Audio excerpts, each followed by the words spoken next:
ভাই এটা হলো হান্ডি হাঁসে মাত্র 5 পিস থাকে, 5 পিস দিয়ে 250 টাকা। এটা হলো খাঁটি সরষের তেল দিয়ে পাকানো হয়। হান্ডি হাঁসের পিসগুলো দেখছেন, এগুলো হলো দেশি হাঁস, এগুলো হলো 5 পিস দিয়ে 250 টাকা।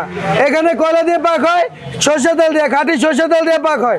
এখানে কাঁচা মাংস আনি, কাঁচা মাংস এনে এটা সরষের তেল দিয়ে পাক করি। আচ্ছা, মাংসর পিস গুলা একটু বড় মনে হইতেছে, এটা তো আবার বেলজিয়াম হাঁস না?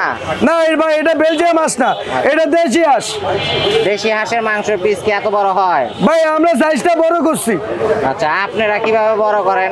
ভাই আমরা কাটার সময় বড় পিস করছি, বড় পিস করছি। যদি কাস্টমার খায় মনে ভিতরে শান্তি আসে ভাই, টাকাটা বড় বিষয় না, শান্তিটাই বড় বিষয়। দোকানটা কয়টা বাজে চালু করেন, কয়টা বাজে বন্ধ করেন? ভাই আমাদের দোকানটা বিকাল 3টার থেকে চালু হয় এবং 12টা পর্যন্ত আমাদের লাইভ সব কিছু চলে।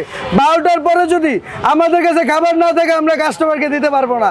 12টার আগে আসবেন, আপনাদেরকে খাবার যত লাগবে আমরা দিব। হান্ডি বাড়ি, আমাদের দোকানের নাম হলো হান্ডি বাড়ি।